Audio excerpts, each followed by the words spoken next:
Hi, you're listening to Dusk to Dawn, reading horror and weird fiction. We're your hosts, Amber and Dan. Read the episode's book first if you don't want any spoilers, because we're full of them.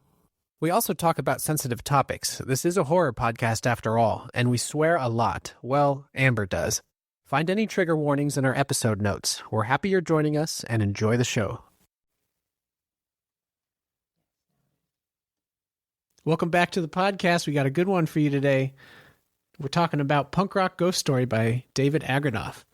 And this came up because we talked in our second episode about We Sold Our Souls by Grady Hendrix, which was a horror book about metalheads. We could only balance it by finding a book about punk rockers, which after a little bit of searching, I came up with this one. So David Agranoff is a horror and science fiction writer who's written about a dozen books, it seems, including works such as The Last Night to Kill Nazis, which is a World War II vampire novel, also a werewolf book called The Boot Boys of the Wolf Reich, and a sci-fi book, Goddamn Killing Machines, along with some other ones. And a bunch of them, like 10 or more, have been nominated for the Splatterpunk Awards. He grew up in Bloomington, Indiana, so there's a crossover there with the book we're about to talk about. But he did live in Portland, Oregon, for long enough to write The Vegan Guide to Portland, which probably pairs well with his other book, The Vegan Revolution with Zombies. He's been vegan and straight edge for over 25 years, so he practices what he preaches. Can I tell you a joke? Please do. What do vegan zombies eat? I don't know. What do they eat? Grains. Yep, that's it. Okay. I'm glad you got that out. So Agranoff is also a genre critic. He's got over 1,000 book reviews on his blog, Postcards from a Dying World, which has also become a podcast, and he's interviewed some big authors. I saw Stephen Graham Jones, I think Paul Tremblay, horror authors, probably some sci-fi authors in there too. And he's also the co-host of the Dickheads podcast, which is dedicated to reviewing the works of Philip K. Dick and the history of science fiction in general. I just love the name of that podcast. Yeah, it's pretty spot on. So why don't you give us a summary of the book? What's more punk than hitting the road in a shitty van, poor as fuck, stealing gas along the way, only to find out half your shows are either canceled or broken up by the police? In the 80s, punks were feared, hated, and more often than not, attacked by rednecks and police. Frank, the singer of the Fuckers, is getting more and more pissed off as the band tours through America, hating the way they are treated. He decides to fight back, leaving a trail of blood and mosh pits in their wake. In the early 2000s, punk has become mainstream. Bands like Green Day and Beastie Boys have paved the way for punk to, die? But underground punk is still thriving. Nate, the singer of the People's Uprising, is a vegan pacifist who dreams of the wild times that the 80s encompassed and hits the road with his band following the footsteps of the Fuckers tour. Our story revolves around Nate, and Nate is, in love. He's in love with his best friend and bass player Erica, and he's in love with punk.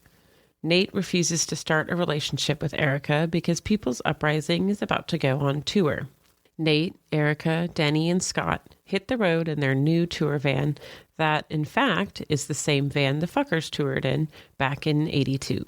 Through flashbacks that get more intense as the tour continues, Nate relives the Fuckers tour. He loses track of time, dumps his pacifist stance for a more 80s approach, and watches through Frank's eyes as Frank becomes more unhinged. Will Nate survive the tour? Will the rest of his band? So already I really liked this book in tandem with We Sold Our Souls, just because that last book was more about a band in the past that had been, while this one was a working band going on tour. So it felt more immediate, and it also just made it feel like its own thing as opposed to a distant memory. Yeah, distant memory. And it worked really well in We Sold Our Souls, but it was nice to read a horror music book that felt very different than the last one we just read.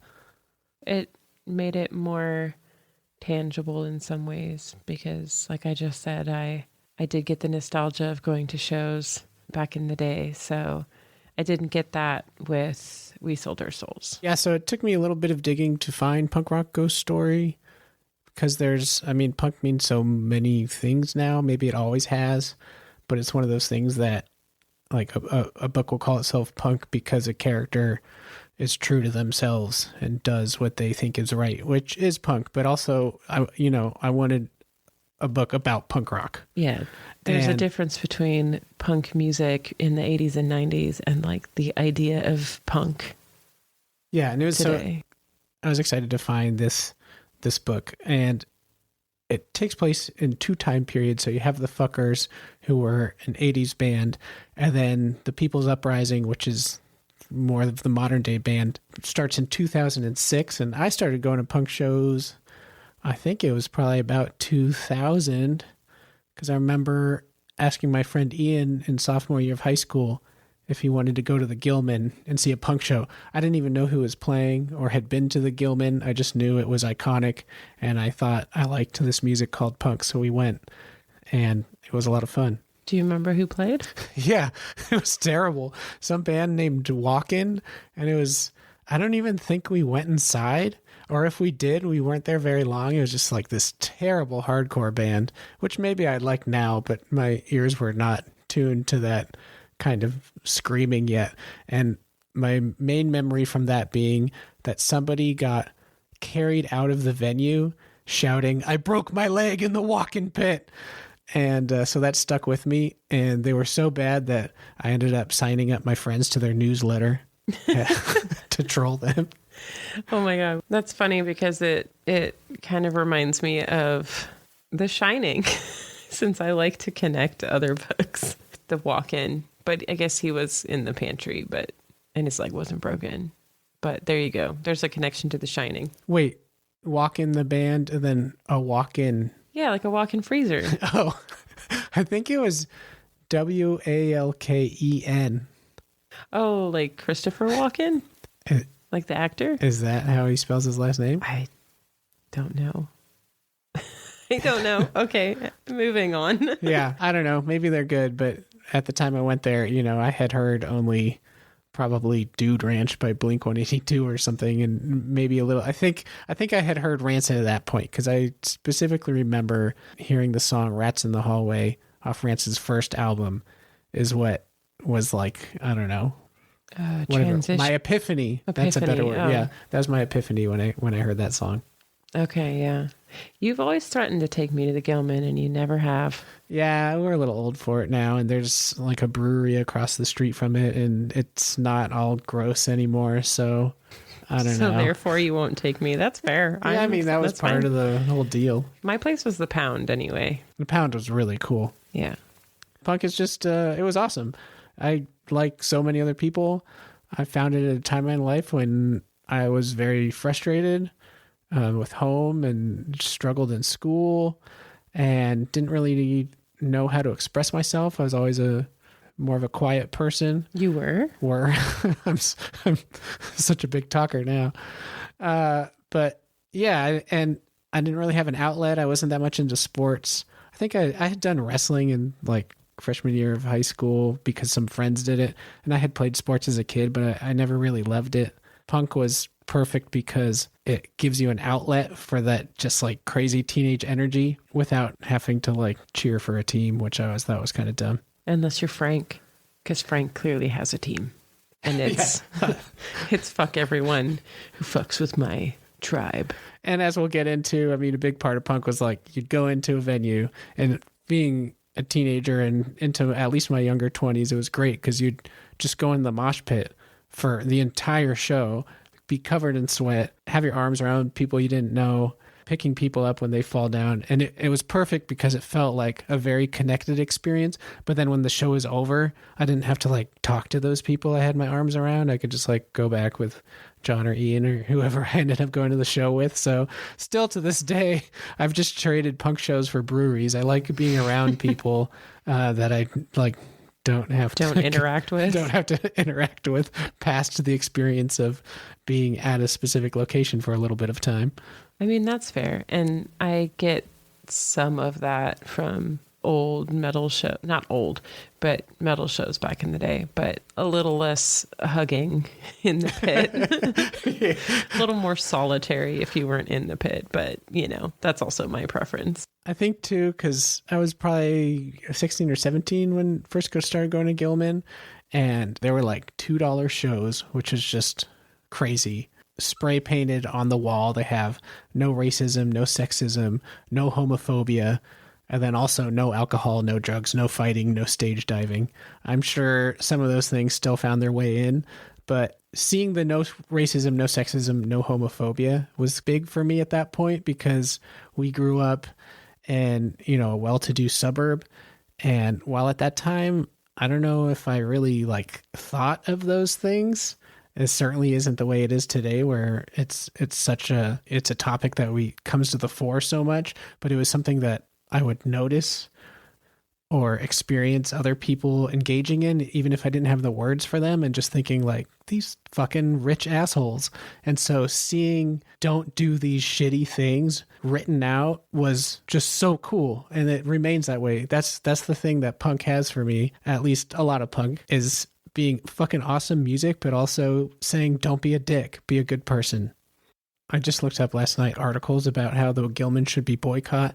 There's a whole bunch of tainted history with the Gilman in terms of how it's been run and some of the shit that's gone on there. But the backbone of it, that it's run by mostly kids. I mean, the people who'd be running the shows when I went there didn't seem too much older than I was, going at 17, 18 years old, which is really cool to see people of that age involved with something that has stayed relevant and stayed functioning for that long. I hope the bathrooms are still disgusting and smell like piss and are gross, because that was really a part of the charm. Well, if it's run by all age volunteers, I would assume yes. Probably. Just graffiti. Everyone is so tiny, but it was so fun. Well, and we have a documentary about it, right? Or no, it's a book. Ian got me a book on the 924 Gilman, wrote me a big heartwarming letter in the beginning about how we forged our friendship there. It's just really cool. I mean, a lot of the bands who played there early on would also kind of help run the place and make sure things went smoothly, at least as smoothly as a bunch of punks can run things. All bands who played there had to, and probably still have to, I hope, be independent. There was a big stink when Green Day signed and couldn't play there anymore. Probably the stink was from Green Day. I don't know. I know they weren't allowed to play there anymore. That actually is a great segue to go back into the book, talking about the bands and setting up shows and such, because that's a big part of what they're doing in the book. They're going on tour, both iterations, the Fuckers and People's Uprising. More so for the Fuckers, they had to make sure that the show actually was still happening, first of all. And then it usually was in someone's basement, and it was very DIY. There's an interview with Henry Rollins of Black Flag, a more recent interview. I forgot which talk show he's on, but he's talking about punk in the 80s, and his description of it was basically the wild forest, and they didn't know what they were doing. They're just hacking their way through, just doing whatever they could do to play, even though people hated them and they didn't know how shows worked really, and they had shitty gear, and they were all amateurs compared to punk now, which is a nice cleared 8-lane highway with rest stops. And I think that's a pretty apt comparison between the punk rock of the 80s and the punk rock of the early 2000s and beyond, playing in houses and making it happen wherever they could. I wonder too how much of that is due to the internet and cell phones and the ability to actually coordinate things with people more than, okay, here's a list of all the shows we're going to go to. Hopefully by the time we get there, it's still happening. Yeah, that's a big part of what happens with the Fuckers tour, and is really interesting because they have a journal, which we'll get to in a little bit, but essentially writing down, here are the places we're going to play, here's the contact for those shows. Just hope they pick up the phone, hope they show up the night that they get there, and writing down directions to get to where they're going. Just so much more labor to make it work, as opposed to now GPS me there, text the showrunner or whoever. It's just everything is easier now. So you really had to do it for the love of music, because at least in the case in this book, it was they might get paid, and if they did, it was enough to get some gas to get to the next space. They weren't going to make it big. They didn't want to. And it was just for the love of the music. Their payment would be to get gas and food. Or just a place to crash. Yeah. So the beginning of the book starts out with Frank and the Fuckers. Their van is like overheating, so they stop, and they're, I don't know, midway through their tour at this point. Everybody else in the band wants to quit and go home because things aren't working. Shows are falling through. Frank, their singer, is being unruly and it's just kind of difficult to work with. And he threatens the band. He takes out a baseball bat and is just like, get back in the van. We're finishing the tour. Part of what got the tour started is he supposedly has a contact with Black Flag, and they're going to try to make it to Los Angeles to play with Black Flag. And so through all the shit, they're going on their way, where they're starting from Bloomington, Indiana, or at least Indiana. Yeah, but okay, they're going on their way like Odysseus went on his way home from the Trojan War. Like that's on the way is relative because they go to the East Coast and then they go south and then they go through the South and Southwest. And it's like, okay, that's... Yes, technically, it's not like as the crow flies for sure. And I don't remember if they're actually from Bloomington or if that was just the author, but they are from Indiana. People's Uprising are from Bloomington. Okay. Fuckers might have been from Indianapolis. I actually don't remember now. We Sold Our Souls, the big band all over all the other bands is Black Sabbath, and in Punk Rock Ghost Story, it's Black Flag, which I'm just trying to say that black is beautiful, guys. It is. It's my favorite color. It's all the colors mushed together. So what you're saying is our wardrobes are the rainbow? Yes, the rainbow mushed together into one color that complements all other colors that you could wear. There's not a single color that black does not complement. So we have the prologue with Frank threatening his band to get back in the van and continue the tour. And then the proper story starts, or at least that frame ends. And we're introduced to Nate in 2006, Indiana. So some time has passed. And Nate lives in a flop house, which is basically like a punk rock bungalow that has been handed down from punk to punk over the years. Think of that shitty flop house in SLC Punk. That's what I kind of envisioned, but one story. And it has a crusty punk who's been living on the couch. Named Tick, who needs a decent bath and likes to get his food through dumpster diving. It's very punk, but it's also in a college town. So they're right by the university. They get, young people coming in and out who are attending the university. But these guys are like in it. They're real punks. Yeah, and they have bands that'll come through and stay. And because, they hate capitalism and all that stuff, they don't charge people rent. People can just stay for a couple of days at a time. In Tick's case, for an undisclosed amount of time, it seems like he starts to get on other people's nerves, but they still have that idea of giving people a place to stay. Community. Yeah, community. And because they're helping bands, they know that a lot of these guys don't really have any money. So by giving them a free place to stay, they are ensuring that they can continue on their tours. Yeah, and then have the favor returned when they inevitably go on tour. Which they're about to do. The People's Uprising have a tour coming up. Which also brings up one of the major conflicts of the novel, which is the fact that Nate is in love with his bassist and best friend, Erica, who is also in love with him. But he refuses to start anything because he's worried it'll mess with the tour. Yeah, they write songs together, and she'll come over and they'll write lyrics and things like that. But if she spends the night because they're watching movies or staying up for whatever reason, he always takes out the sleeping bag and goes on the floor because he doesn't want to compromise the band, especially at this time when they're about to tour. But I like Erica. She's cool. She's vegan. Both her and Nate are vegan, which I appreciate as a long-term on and off vegan, but vegetarian for 20 years. But yeah. I like that about her personality. She's down to earth. She's got a good head on her shoulders, especially being around punks for so long, man. I don't know why I did that. It sounded more like hippies. But, there's definitely comparisons, even though they supposedly hated each other in the 80s. Well, this isn't the 80s. That's true. They just have one problem with their tour coming up. They've all been practicing in the garage with no ventilation, and it's super hot and sweaty in there, but they're sounding really good. But they do not have a vehicle which poses a problem when you need to drive to a bunch of places to play music. Right. So Nate on his bicycle is going around trying to find a van that will function as their tour van and stumbles across one that looks suspiciously familiar. He hears, I think it was like the Ramones or the Misfits in the distance, and is drawn, of course, to the music. And lo and behold, he sees the perfect van for their tour. It's the actual tour van of the Fuckers from 1982. And out comes Dickie, one of the bandmates in the Fuckers, and yells at him, like, get off my lawn, you kid. And he's like, oh my God, I want to buy your van. And Dickie's like, all right, cool. Sells him the van's like, yeah, get out of here. Takes a little bit of persuading. I mean, Dickie seems like he's in a bad state.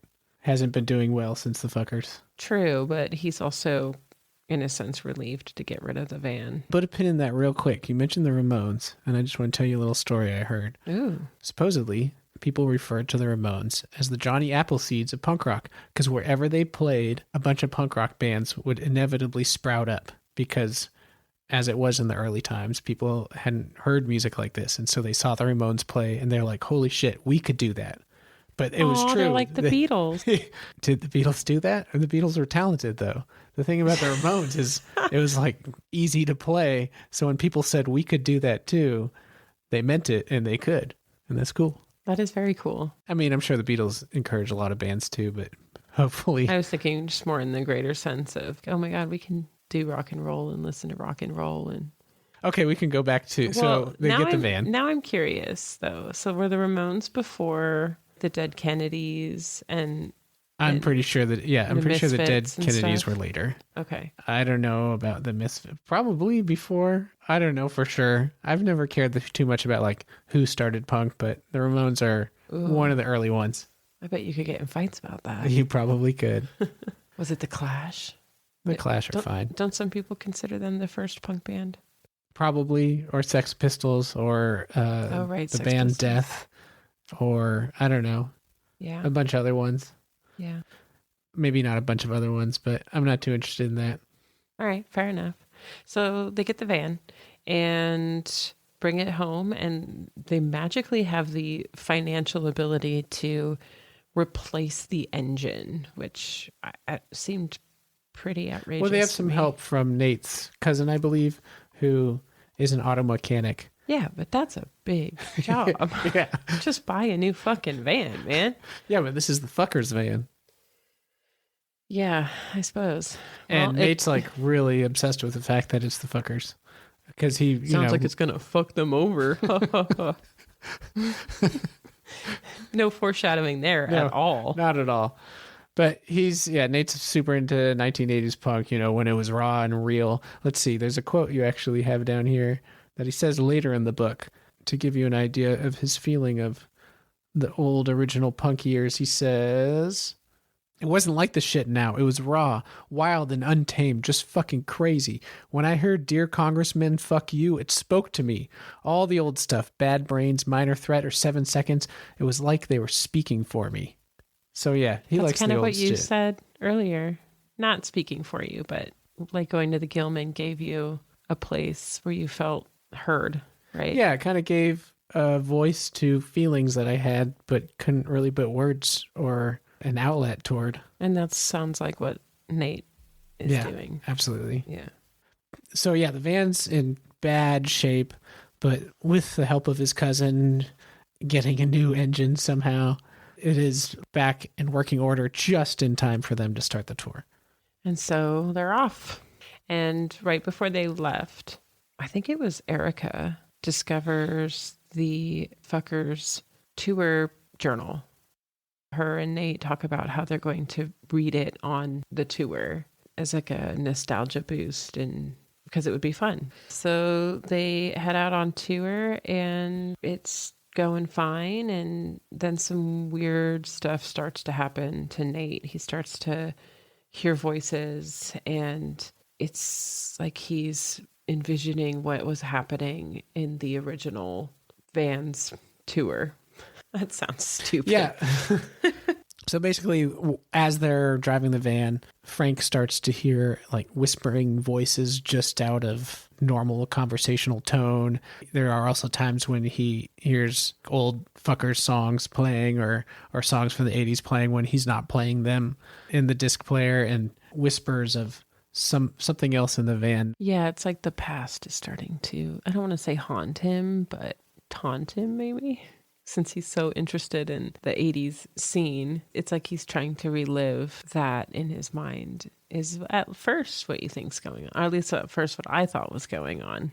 Yeah, it just seems like in the beginning that they're just little whispers that he overhears, and you could imagine he's just making this stuff up because he's so excited about the fuckers and he's like dying to read the journal. And so maybe he just has an overactive imagination. So at first it's just those little whisperings. And they go on their tour and they have some good shows. And it seems like everybody's playing pretty well. They almost miss the beginning of their tour because Scott, their guitar player, has like just started dating this girl that he can't get away from. And he shows up like doesn't want to get away from. There's a difference. Okay, fair enough. Yes, doesn't want to get away from. There's a very big difference. And maybe, I mean, who knows? Maybe it's a little, I don't know, young love. So he shows up like 3 hours late for the starting show, and when they get to the first one, which is a house show, they miss it because it's like, you know, they have a 10 p.m. curfew, so they don't actually make the first show.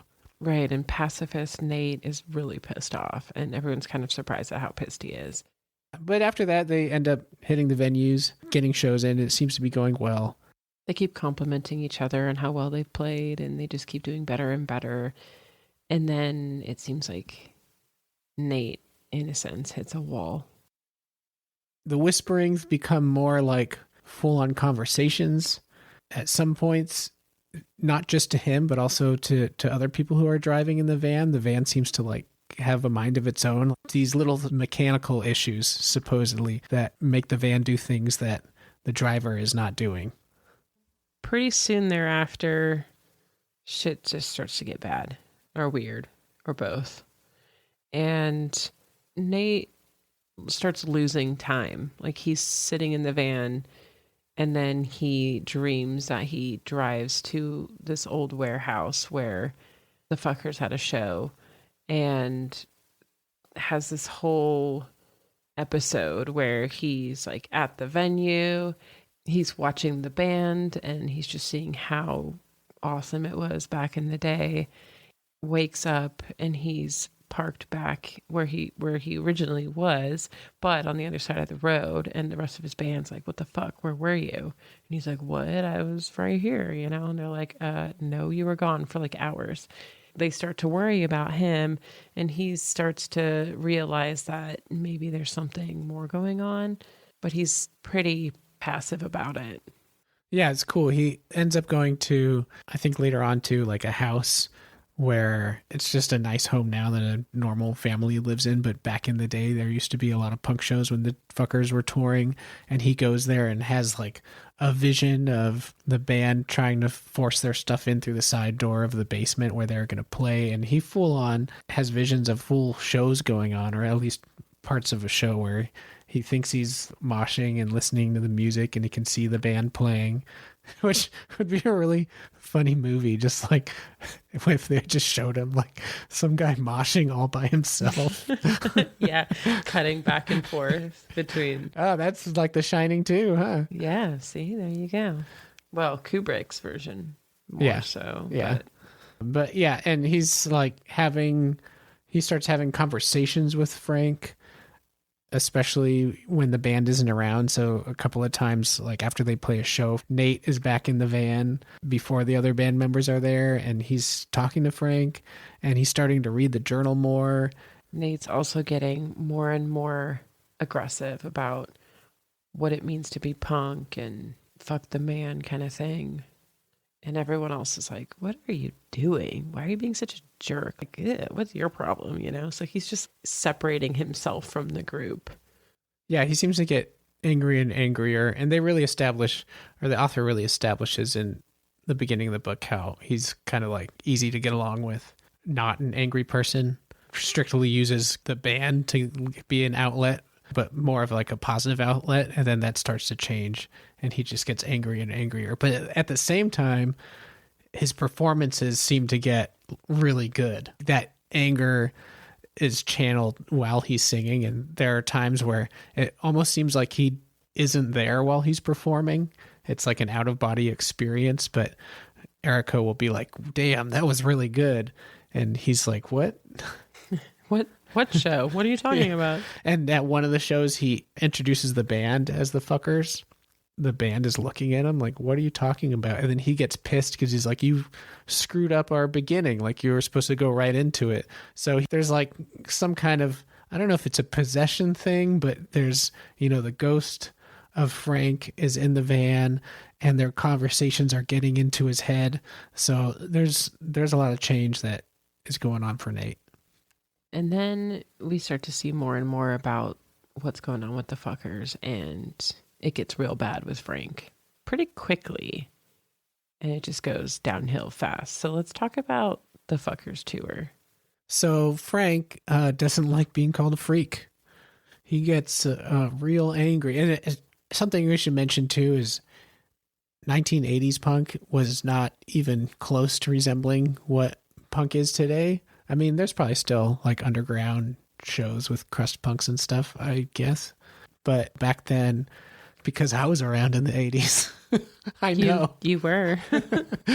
I mean, what I've read and heard on podcasts, which is the best source I can have, is, people were just totally shit on for dressing like punks and liking this new terrible music and being different. Yeah, being different. And looking different and not giving a shit. Yeah, it was physically dangerous. And also within the punk community, it could be pretty violent. I mean, I think it was, they don't really show that here. This is more about the violence that Frank inflicts when he feels like he or the group is taunted. And one of the reasons that he's so aggressive is they mentioned that he had been made fun of and picked on and bullied as much as all the other punks, but then he had a growth spurt and was like on the football team. So he's like kind of a big guy. So he feels he has the ability to fight back. So therefore. Exactly. So he takes it upon himself to start fighting back. And what are some of the ways he does that? Well, he starts murdering people. Oh, great idea. Very punk rock. Yeah. Yeah. Yeah. At this point, we see Frank moving toward violence. And it's interesting because they're playing their show in the venue when these people who are beaten up come in. And at first they don't know what's going on until other people there start screaming. And it's like, what the hell has happened? So once Frank finds out that these people are beaten basically for looking different, he just gets livid and goes back. And he shows the owner of that bar that they're not going to take it. And he's willing. We're not gonna take it. Is that a punk song? No, we ain't gonna take it. Definitely not. Oh, Twisted Sister. Okay, now that's on your end. You can have them. Oh yeah, 80s hair metal. They won't take it either. Which punk was really like started in response to that in a lot of ways. So I've read. In response, or to like Led Zeppelin and Rolling Stones and just like the glamour and the gods and idols of rock and roll. Led Zeppelin wasn't really glamour. Oh my God. You're thinking of Kiss, aren't you? No, Led Zeppelin, yeah, sure. Huge stadiums and big rock and roll royalty and all the 9 yards. And punk was like, fuck all that. Like, we just want to play music. There are no gods. Come on now. There are no gods. That's funny. So they're not going to take it. Frank's really not going to take it. He's willing to go to violence, but it gets worse from there. And he starts murdering people. He murders a farmer, a restaurant owner, pretty much anyone who doesn't back down from calling them freaks. His band doesn't really care, but they start to. He starts to get under their skin, mostly because I think they're actually just tired and hungry, and the shows keep falling through, and they're like, this is a waste of time. Let's go home. And Frank's like, no, God damn it. We're finishing the tour. They're just like, want to get away from him. Oscar, the drug user, does say to him at one time, you know what, Frank, I am sick and fucking tired of your bullshit. Nobody but you believes in this grand war on jocks crap. I'm tired of your disrespect. I'm tired of your speeches. It's fucking music and clothes, nothing more. It's not worth killing for. It sure as hell isn't worth prison or dying for. So his bandmates are just straight up scared at this point because Frank is on this grand, violent mission for punk rock. And they want to go home now, please. Yeah, his purpose shifted by himself. No one else had the shift with him. And they're like, yeah, no, we're not on board with this. You've taken it too far. Which is interesting because at least reading up on 80s punk in LA, like there were punk rock gangs. They had the Suicidal Tendencies, the Lads, which stood for Los Angeles Death Squad, like Circle 9, FFF, and all these gangs had their own bands too. Frank being violent is pretty over the top, but also maybe not so much. There was violence within the community, and there was like punks hating hippies and vice versa. I mean, there's stories about people who would just like beat the crap out of someone if they had long hair. So punks weren't all like angels, but within this context, at least, the rest of the band is not in it for the violence. They're also coming from Indiana, so that's a totally different scene. When you're a jet all the way. Just imagine punks in downtown LA doing a West Side Story dance off. That'd be fucking cool. That would be really cool. I would love Mohawks and I would stuff. love that to become a musical. Oh, it's good. It's good. Their singing would have to be a lot snarlier and off key, which would add to the charm. Yeah, so violence is getting out of hand, and it's starting to reverberate back into Nate's reality, and he becomes more and more unhinged. And his band has the same idea. They say, you know what? This is crazy. We're done. The van itself was starting to do weird shit. I think at one point it was Erica who's driving, and the van just speeds up by itself, and they all are watching it happen. She's slamming on the brakes and the van's just going faster. And then all of a sudden it slams on the brakes, throws everyone around, and they're like, nope, not doing this anymore. This van is fucking possessed. It's also like The Shining. You find out it's not all in their head. There's actually some weird possession stuff going on.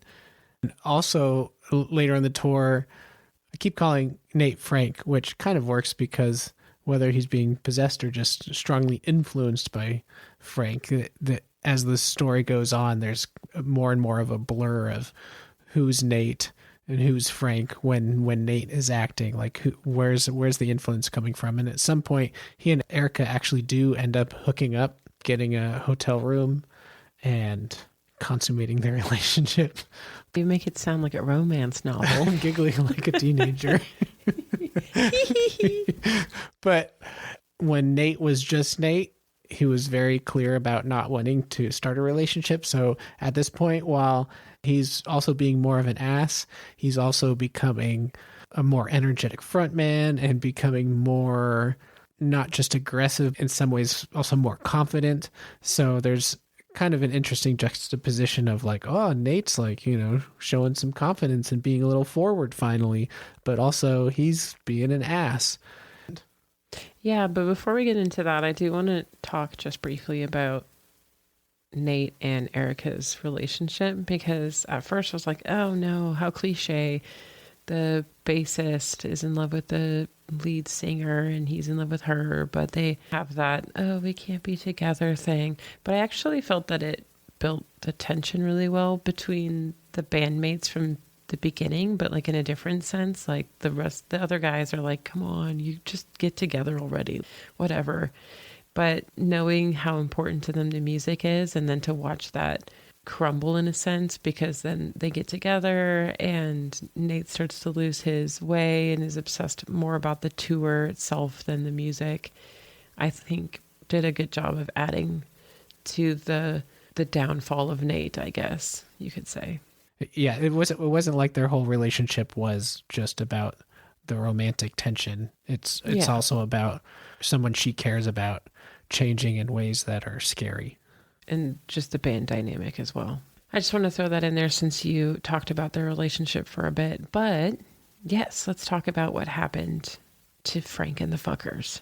So they're in Arizona, and at this point, Frank has killed a cop. 2 cops, I think.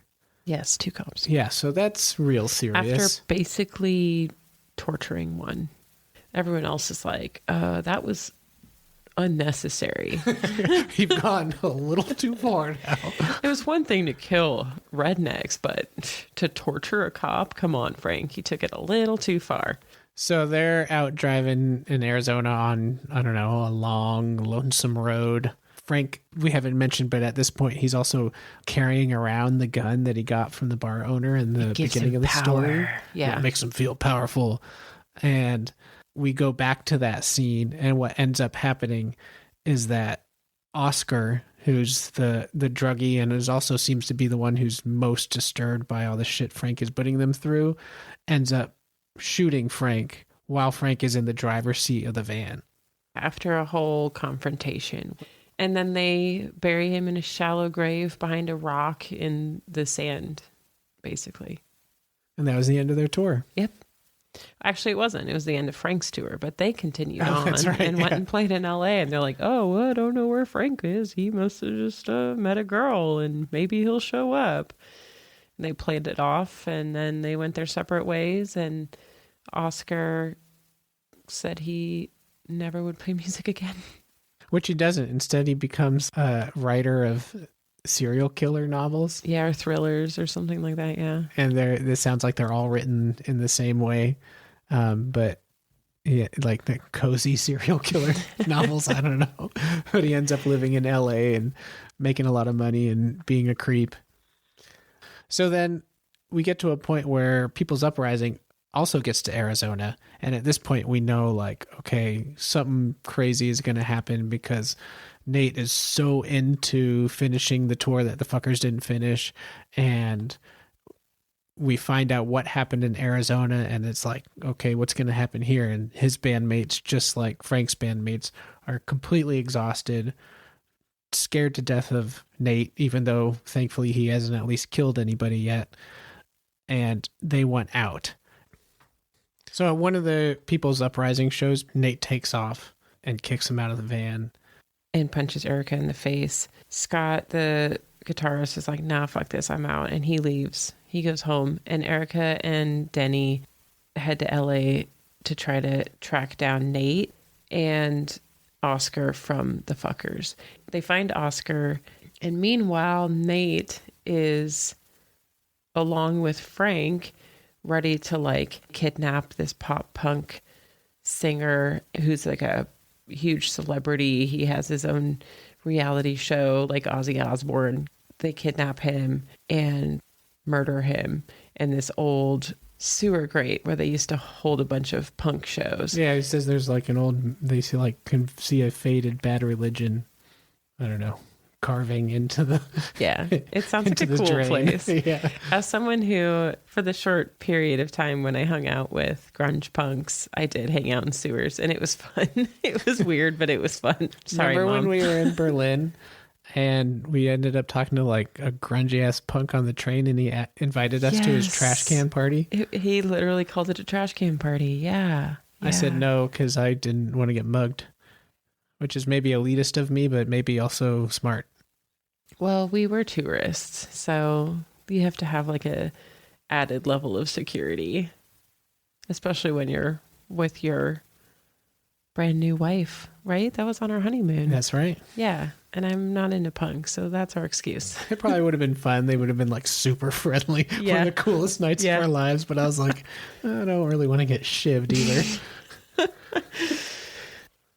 So they end up finally at this warehouse, which is like the pinnacle of all things. This is where the Black Flag show was going to be held. And it was held, right? Yeah, and the fuckers got there just the without fuckers Frank. got there without Frank. So now Frank's there with Nate, and they're going to finish it. And this is actually a really cool scene in the book. I'm torn about whether or not we should spoil it. Oh, yeah? Okay. Well, the twist is good. I like the twist. Yeah, it is a good twist. I wasn't expecting it. All right, well, how about we just say things take an unexpected turn. And it's a different ending than We Sold Our Souls, that's for sure. Yeah, so we went over most of the book, but we'll leave the ending a little ambiguous record. for you. There you go. So I have a couple of punk questions for you. I am the punk guru, so fire away. Let's start with the most obvious and most difficult question to answer. Is punk dead? And so I feel like from Nate's perspective, it is and it's not. He's a punker. He's going on tour. He lives in a world where the bands are all on MySpace, and there are like Green Day and Bad Religion and stuff are big names. It's funny they never once mention Rancid or Op Ivy, just saying. Yeah, well, they don't really go into Bay Area punk. I think they mentioned Dead Kennedys just because they're so big, but... Oh, were they from the Bay Area? Yeah, San Francisco. Okay. But yeah. I just thought that was interesting that to talk about big names, and mentioned Bad Religion a few times. Green Day a lot. I think a lot of people are bitter about Green Day, but they never mention Rancid. Anyway, so I think like from Nate's perspective, in a sense, yes, it is. It has definitely evolved. And I feel like Frank believes that punk died and is trying to bring it back to life. Nate does. No, Frank. Oh. To destroy what punk has become and bring it back. No, that is Frank. 100%. Oh, so Frank in Nate's time. Yes. Is like, look what this guy did to punk. Sorry. Yes. Gotcha, to clarify. Gotcha. Yes. Frank looks at 2006 and says, punk has died. Let's bring it back to life.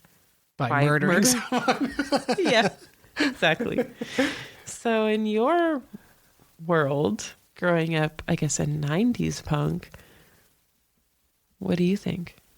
I mean, I believe, like, I'm more with Erica's viewpoint of punk and, you know, her being in the early 2000s part of the book, which is really when I started listening to punk. And she says, I think punk itself grew up. For me, punk was never about pissing my parents off. It was about living honestly, doing the right thing, even if society doesn't see it the same way. It was always about doing good because the system is just about exploiting our labor. And ... Then she gets interrupted. But essentially... Well, yeah, and she gets interrupted by Oscar, who says, give me a break. I was wearing spikes and slam dancing before your parents' first date, so don't lecture me, sweetie. I've literally been fucked by punk more times than you have friends on MySpace. Yeah. I mean, here's the thing. I've been listening to punk rock... So there's two perspectives. for over 2 decades now. I've never considered myself a punk. And I still don't consider myself a punk. I just really like... punk rock, because wow, that's so punk of you to say. Well, here's like, when I think of a punk, I think of, I don't know, someone who's like, fuck you, man, and I'm not that way. But neither is Nate. Nate's a pacifist vegan, and he's punk. Yeah, but he's in a band and he's like singing and shit, so that makes him a punk. And he's like living in a flop house. Like, I don't want to do that. I like showering. Dude, you were in a band in middle school. What was the song? Hands Down My Pants. Yeah, I know that. Great name. What was the song? Dreadlocks and Disorder. You played at your like middle school talent show. Or high school. Yeah, high school talent show, and my dad recorded it with like the cap on the camera, so I have no video evidence of it. But was it a Hands Down My Pants song? No, that was just with some friends from high school, with bandmates from that band, which never left my garage, and we played Sidekick by Rancid.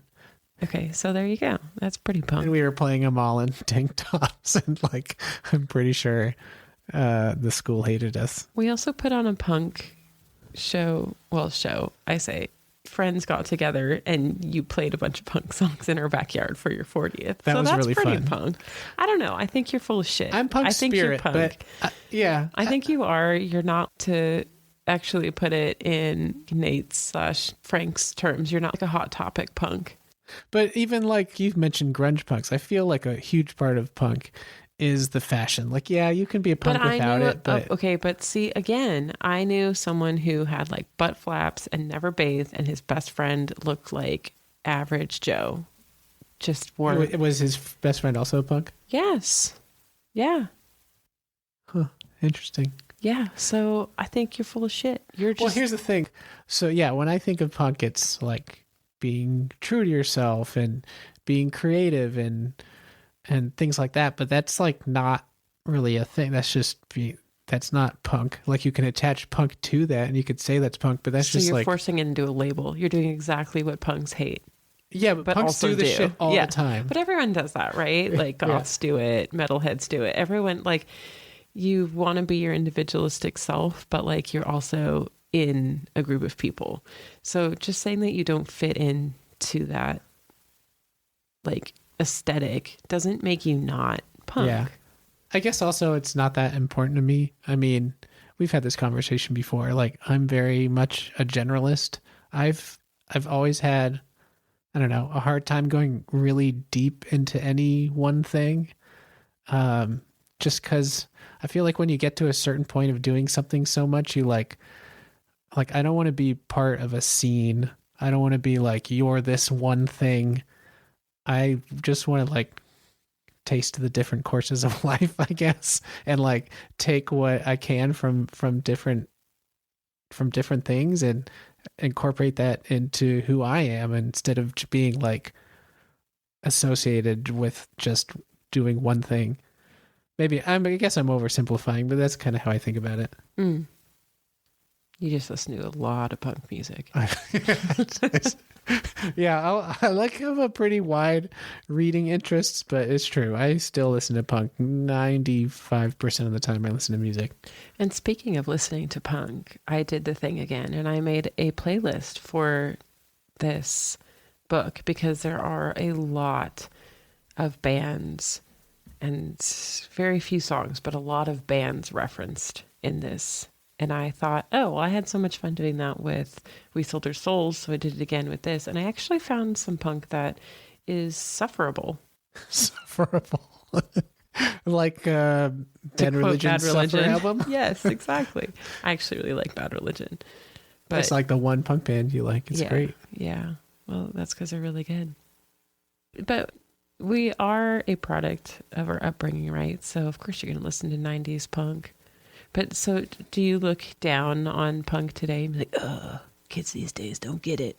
I mean, the thing that has consistently annoyed me, it's like a minor thing, but just when I have said that I like punk, and very often if the person I'm talking to isn't also listening to punk, they're like, oh, so like Green Day and Blink-182. That's the main thing. I think I actually mentioned this in the We Sold Our Souls podcast too. I think so. And it's just like a minor annoyance, but it's like, ugh. Yeah, it's like me saying I like metal and everyone's like, oh, you like Metallica? And I'm like, no, actually, I really dislike Metallica, but thank you. Yeah, there's just so much more. I don't know. I'm happy that I can just listen to punk. I don't really care that much. If it's dead or not? Because when I first met you, I don't know if you remember this, but your email was Punk Has Died. Yeah, I remember that. So I was curious, like, looking back now, if you just thought that was clever or... Probably. Yeah, okay. I don't think there was any, just like... being a moody teenager. Mission behind it. Yeah. Oh, I'm glad you didn't go out murdering people. That's good. I remember somebody in high school asking me if I had that email because, like, the Ramones and the Clash weren't playing anymore. And I was like, I don't actually like those bands. I love punk. You liked bands that were active. So yeah, that's hilarious. Well, when you're young, it's nice to listen to other young bands. And now that I'm old, I'm going back to the 80s and because it's funny, like the bands that I listen to now are all getting older. Like listening to Rancid doesn't feel so cool anymore. Because it's like, oh, they're old. But if you go back to like Black Flag or Bad Brains, they're so old that they're like have moved into legendary status, right? Yeah. That's a good point. I thought I came up with this really clever philosophical idea of did nostalgia kill punk? But it seems like based on what you've been saying about the music you've been listening to, it seems more like nostalgia saves punk because maybe now you're going back to a time even previous to your youth to find new music as opposed to changing genres, for instance. Yeah, I mean, I think another good way to sum up the way I think of punk, like, I can't really compare myself to Greg Graffin, but Just a little background in him. He's the singer of Bad Religion, who's just like a titan of punk rock and still play today, but still make good music. I mean, they're one of those anomalies where they got big, but they didn't sell out or change their sound. They're just still so fucking good. But he also teaches evolution, natural evolution. And I had asked him, have you ever thought of what your life could have been like if you had just done punk? As if like he was in a small band, but still the idea being like, what if you had dedicated yourself fully to music or dedicated yourself fully to science? And his answer was that if he was just into punk, he'd be sitting in a basement drinking beers, and he doesn't really want to do that. But if he had just gone into science, he'd be like at a remote outpost in Antarctica doing research, being completely isolated from the world, and that he was more interested, instead of just like taking the things that appealed to him from those and having some balance between them. So now we get a Christmas video of him sitting in front of a Christmas tree and fireplace drinking scotch, reading a science book while we are listening to their Christmas album. It's actually a really great video. I wouldn't be surprised if it's apple juice. I don't think he drinks. Yeah, he's definitely the grandfather of punk, and he plays in like button-up shirts. I really like it. Bad Religion is definitely the first punk band that I saw. I in middle school, I wanted to go see Blink-182, and Bad Religion opened for them. They had just come out with the album The New America, and it was very punk compared to Blink-182, which is very pop punk. And then also one of my favorite shows I've ever been to, besides Opeth, was when we drove from LA to Vegas to do 2 nights in a row to see them on their 30th tour. That was so fun. Yeah, that was awesome. I feel like we should end the podcast right with that statement. I got her to admit something cool about punk. You did have an interesting question that you wrote down, that when Frank gets away with murder, Yes. is that still punk, or has he become something else at this point? Yeah, because like the reason I thought this was, you know, he's like, fuck conformity, fuck the system, fuck these people who are looking down on us and treating us like shit. Like I'm not putting up with it anymore. We're not going to take it anymore. I keep bringing Twisted Sister into this. I gotta keep bringing back the other, you know, Twisted Sister was big and We Sold Our Souls. I'm just connecting all of our podcasts. It's going to be our niche. Oh, here's one for Brian Evanson. Song of the Unraveling of Nate's Mind. Ooh, yeah, it works. Because we don't know what reality we're in. So my thought was Frank is embodying, in a sense, a lot of what at least some people think punk is, whether or not it's punks who think it. I read a cool story about Dead Kennedys where they were at the Democratic Convention in some year, I don't remember.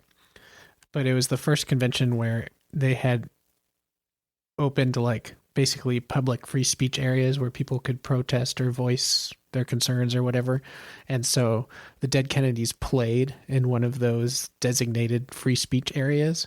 And while they were playing, some like redneck neo-Nazis jumped up on the stage and started to try to beat them up.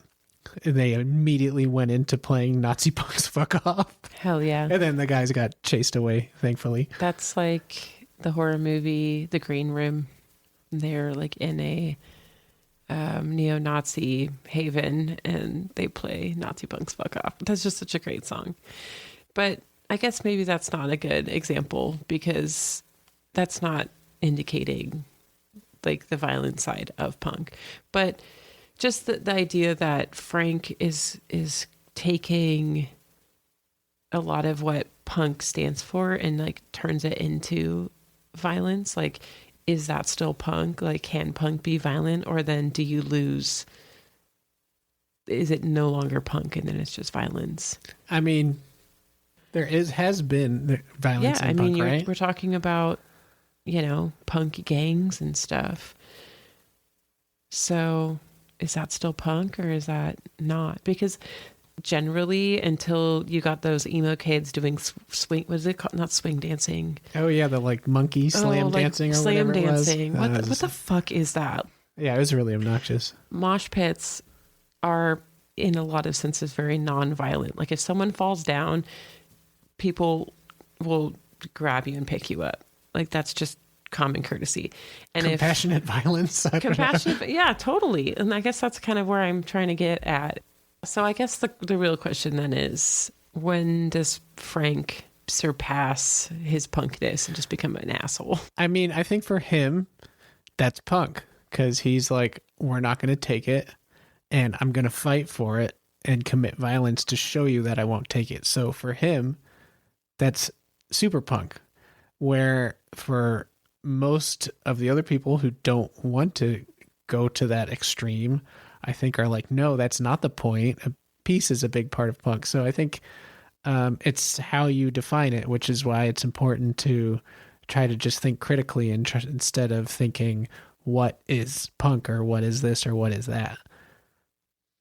I grew up in an area where, Operation Ivy and Rancid played, where they're singing about unity and playing at the Gilman with the no racism, no homophobia, laying the groundwork for a more peaceful punk. But if you go back to... I like that, peaceful punk. Peaceful punk, yeah, that's my background. But, if you go to like punk in the 70s in England, I don't know, it's like anti-labor forces, anti-police, and like punks in LA were also very anti-police, non-conformist, and there was a lot of violence there too, right? So different eras and different places have different evolutions of punk, I guess.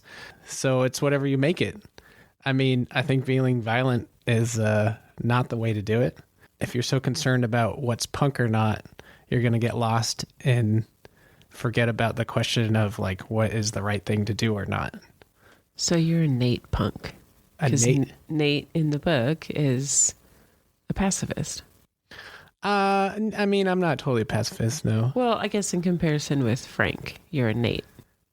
Yeah. I'm like one of the soft belly early 2000s punks. The thing about punk is it's always been pretty left wing, but in different ways. I think earlier on it was more about exploitation of labor and anti-police would be my guess.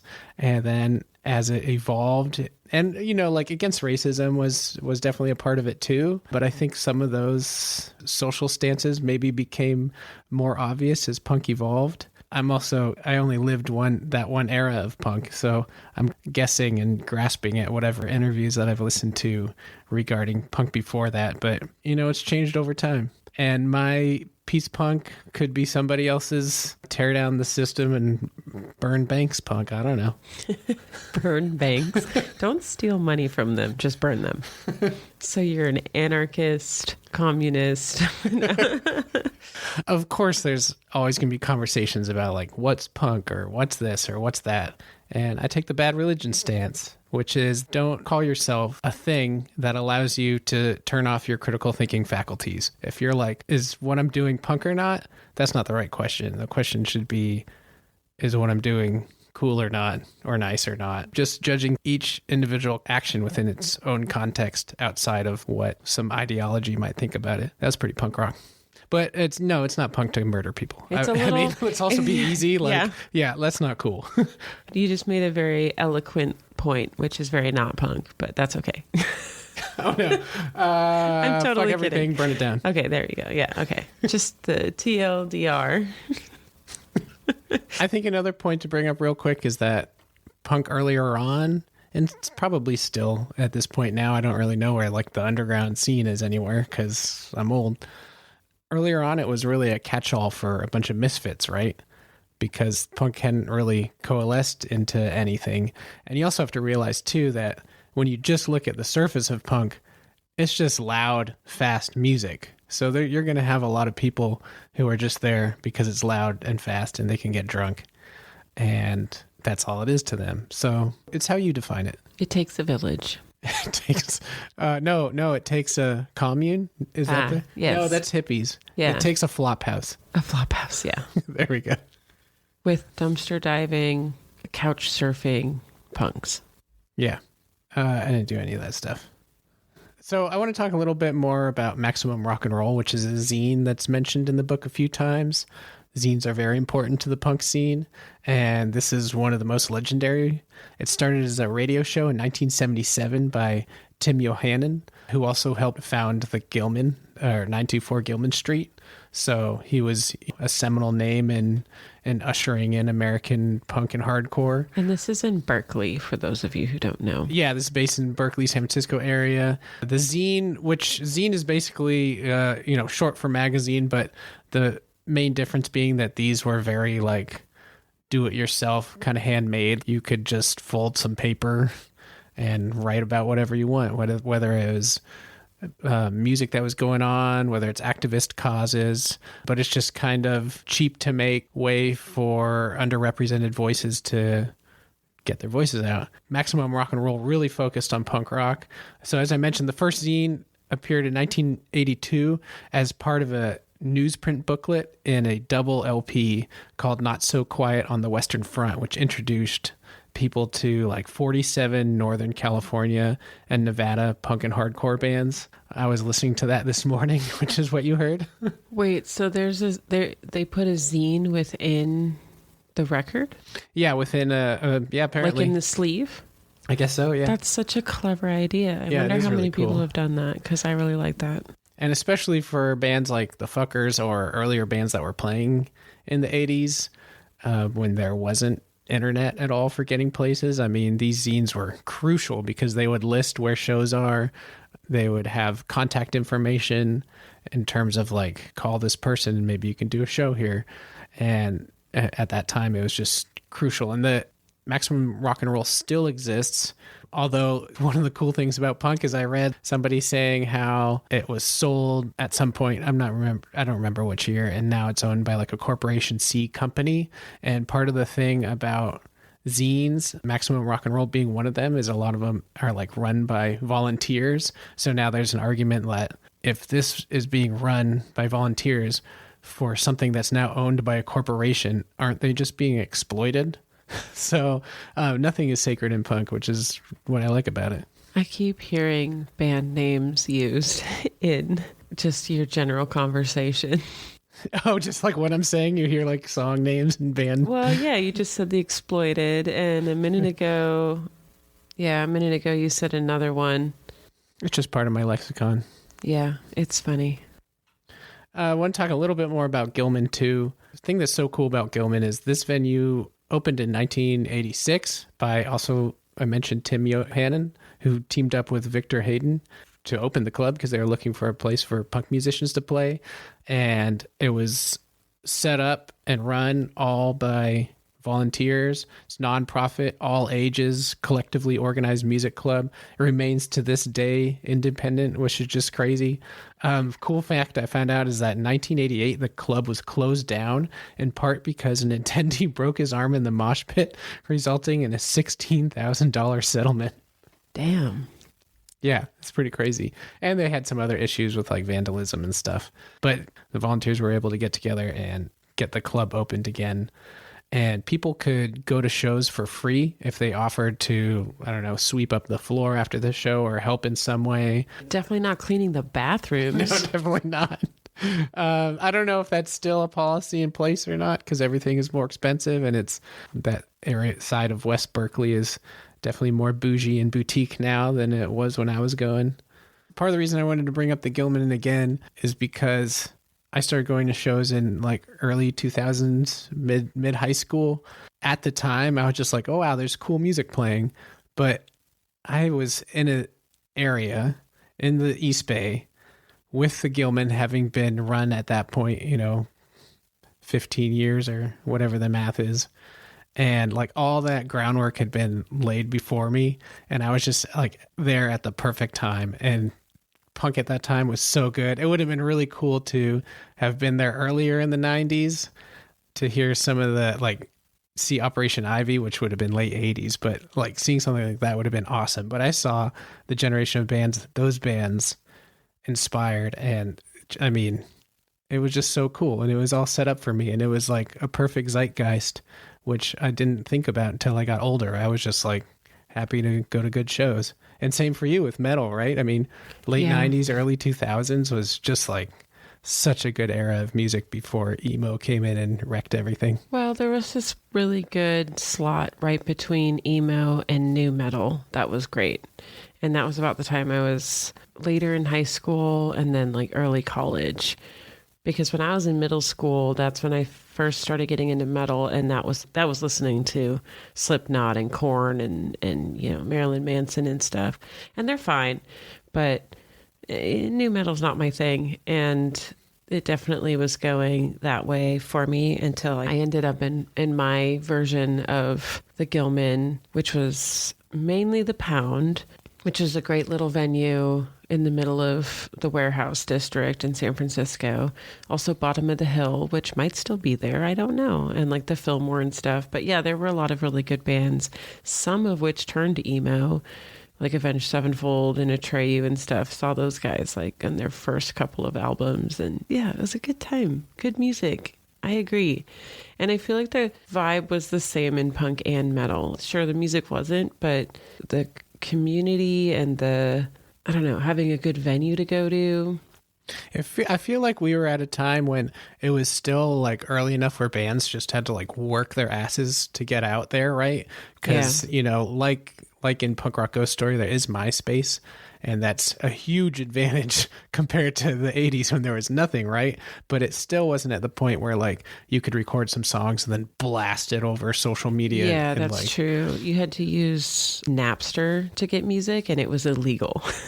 As opposed to nowadays, you just go on Spotify or whatever, Amazon or Apple, and you can hear, I could make a single right now and put it on there and maybe get big, as opposed to having to tour and do this kind of stuff that they do in the book. And I even knew some bands that would come through, and friends would be like, hey, you can crash at our place if you need a place to stay on your way up to Portland, and that kind of thing. So it's changed, but at the same time, we also are more exposed today. It's so much easier to find good music that you enjoy. I don't want to ever be the guy who's like, oh, music was so good, it's ruined now, because that's bullshit. If there's not good music out, it's because you haven't found it. Not to say that's like should be your job, but while there is the downside, you need to find friends, which I very conveniently did, who like different kinds of metal, and then they just feed it to you on a platter. It's beautiful. Thank you, Malcolm and Alex. I just use Reddit mostly. Okay, and random strangers on the internet. Yeah, Reddit has given me great music and book suggestions. And the great thing about music is it's such like a low point of entry, right? You can just say, oh, this band was recommended, put it on, and worst case, you're out 30 seconds if it's really bad. But you can find a lot of good stuff. Although what I've found over time is when I find new bands, it's not so much that they're newly released, but I like to look for punk in different countries. I've been listening to some Japanese punk lately. I went through a German punk phase for a little bit, and there's some good bands there. And also just like going back, finding the Zero Boys who are mentioned in this book. They played in the 80s, but it's new to me. So I don't know. It's and you like don't have to music. go to a record store and dig through all the used CDs in order to find new music. That's what I used to do. We used to go down to Rasputin and Amoeba and troll the metal section and just pick it based on the cover, like you do with books. Yeah, that's crazy. That sounds fun, but also that shit was like too expensive. Oh my God, and there was so much crap. There was so much crap to sift through, and you don't know until you go home when it sucks. Yeah. But also really fun.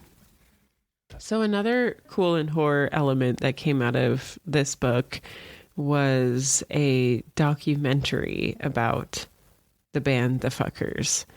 And this was actually a mockumentary put on by David Agranoff, and it was pretty clever for advertising his book. Yeah, he tried to basically make like a real history of the Fuckers, because a big part of their story is that the lead singer suddenly disappeared from tour and was never seen again. So he had actually recorded a 7-inch with a friend in England, made some songs, and tried to make them sound like as shitty as possible, so it's believably recorded in the 80s. And I bet it was actually really hard, because the harder you try to make something shitty, the harder it is to make it shitty. Yeah, he worked with a friend in England and kept getting recordings back, and he's like, shittier, make it shittier.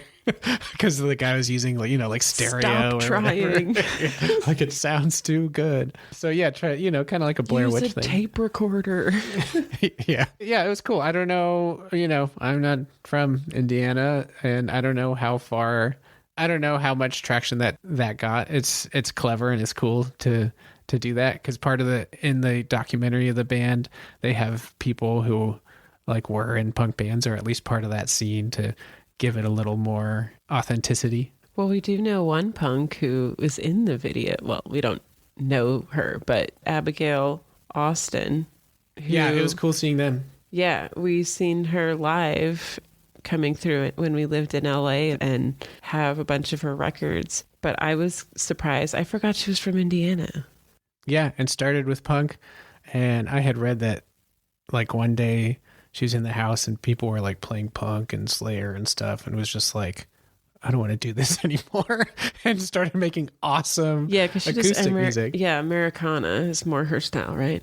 Yeah, I mean, it immediately gripped to me because it's totally got a punk feeling to it, which is cool. I love it when that feeling shows up in different styles, which is another way of saying punk is about the spirit, man.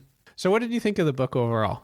I really liked it. I thought the story was clever. I liked the characters, except for Frank, but we're not supposed to like Frank, so that's okay. I kind of liked him, actually, but I don't know. He clearly was... He's like the punk with a mission. Yeah. He was the one who's like a little too preachy, you know. You're like, okay, I get it. Like, yeah, sure. But can we calm down on the preaching? And he just kept going until he started murdering people. So, you know, it took it too far. But I did like his character.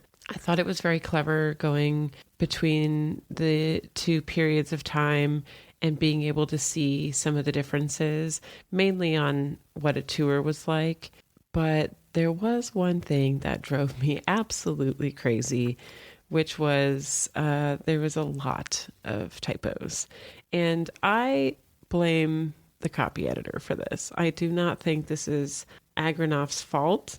No one writes perfectly.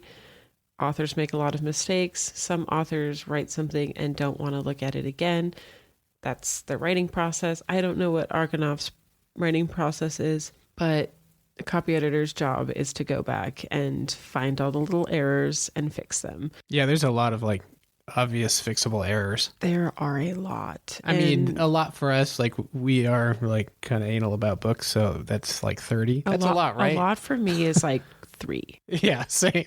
So when every couple of pages Dan would say what, because under my breath I'd be like typo, it got a little much. And at first I was like, oh, okay, it's kind of cute, it's punk, you know, make it even a some little... band names. Yeah, there was one point where he says World War II and it's WW space lowercase TWO. I kind of felt like, because that was a dialogue tag within a dialogue tag, and I felt like it kind of fit the character being like WW2, but also there's so many typos that it could have been a typo. Yeah, okay, maybe, but I just looked at that and I was like, I have never seen something as atrocious. So I remember seeing that and wondering what you would think. Yeah, but towards the end too, there's a lot of repetition with the phrasing, which makes it feel rushed. So there's one sentence in particular that's like, Denny shook his head and then said something. Denny shook his head. And then his head was shaking. It's like, okay.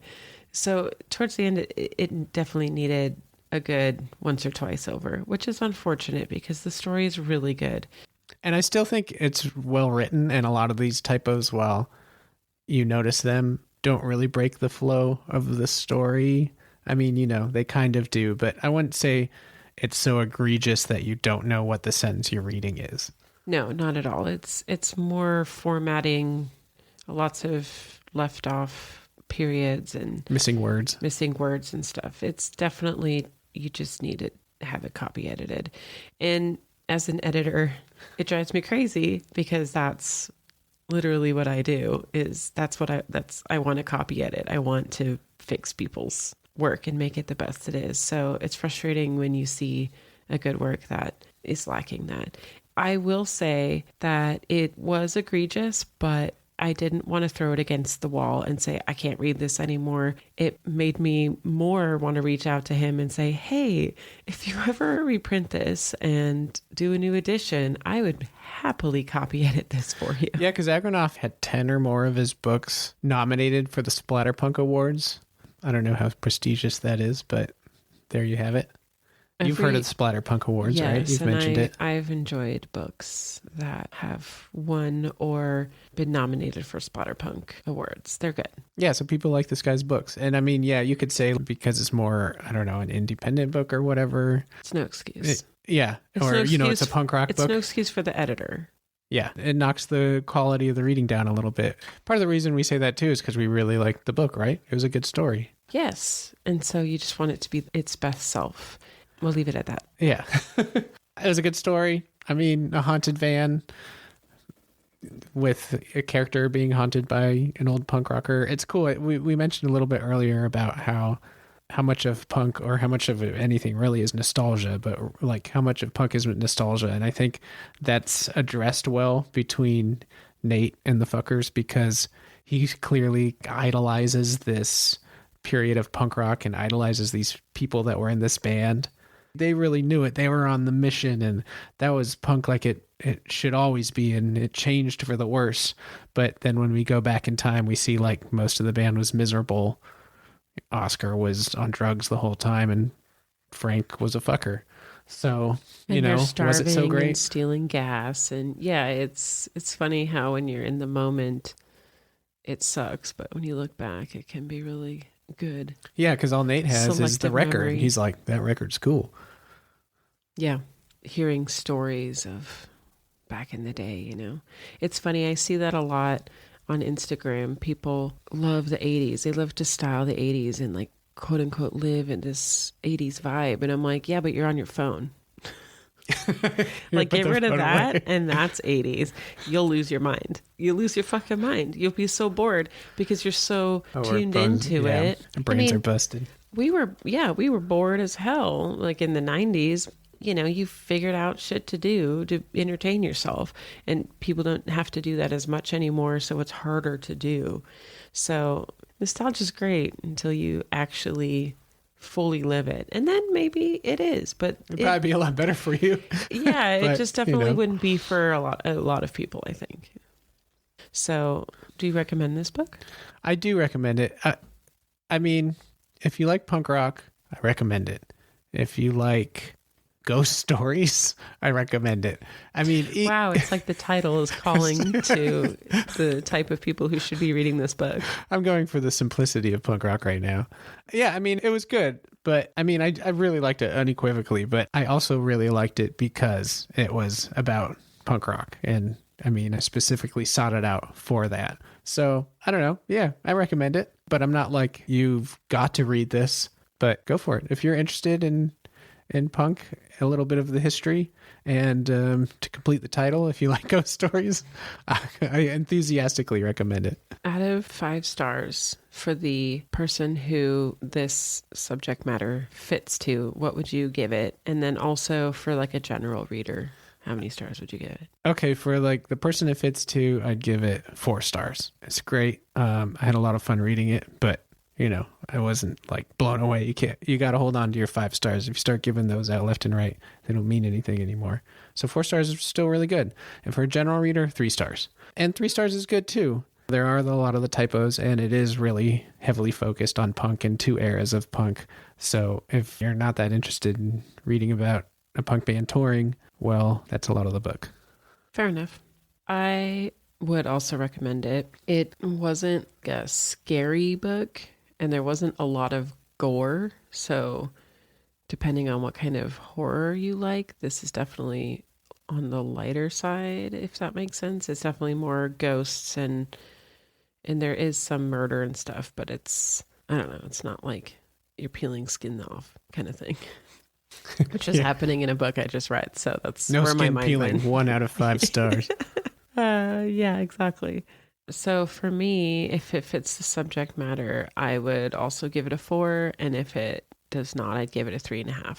And I will not give this book to my mom to read because of the typos. So if that's the kind of thing that drives you nuts, don't read it because, or you can have fun with it and read it with a red pen.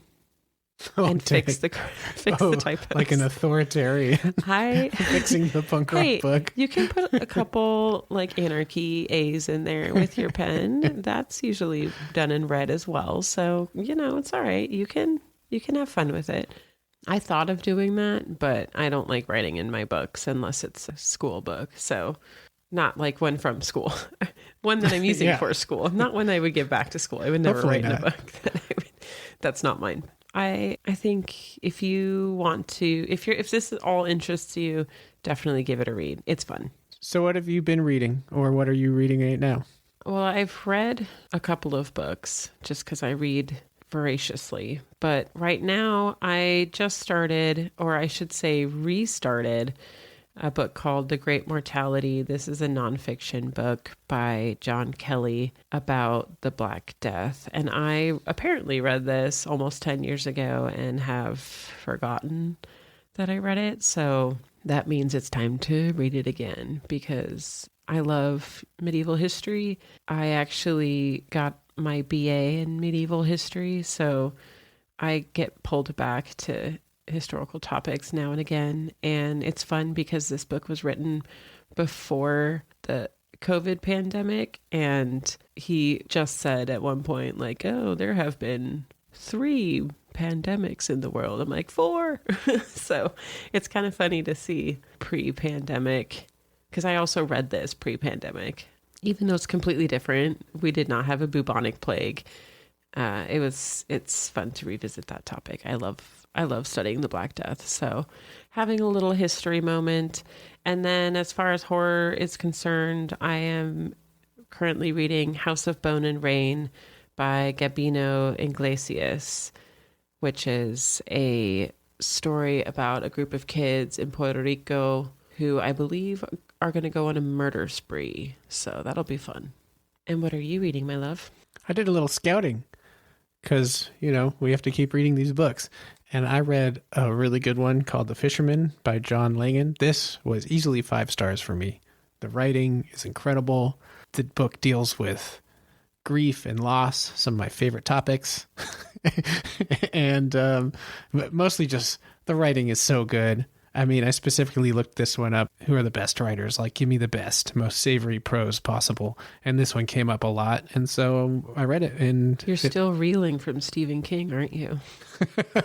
I mean, I like to keep a balance. I like really tasty, intricate, insightful prose, which you sometimes get in horror, and other times you don't. And that's fine. You're like, I don't want those books every time because it does, tax the brain a little bit more. It's also fun to just like read a fun story now and then, but I like to feel like the writer is really, I don't know.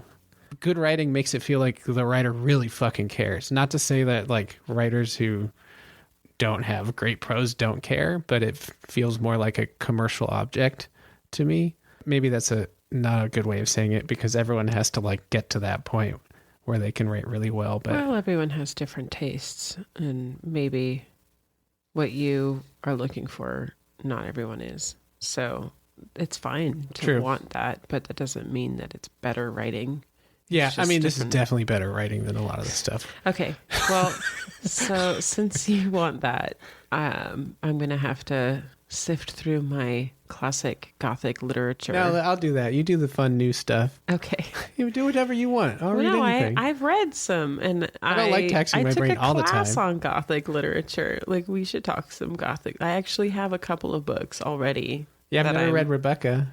No, I'm talking like what created the Gothic genre, like the Monk. You loved that. I loved that book, yeah. Yeah, give it to me. Also, Valtrek and The Castle of Otranto. Yeah, there's a whole another genre to explore. I just love it when it feels like the author is like pushing up against what's possible. Not that anyone can do anything that hasn't been done before, but more just like taking their skill and layering and complexity and just like pushing it to the limit of their ability is what it comes across. Yeah. I don't know. basically what I'm saying is I really like the book. So we'll probably talk about it at some point.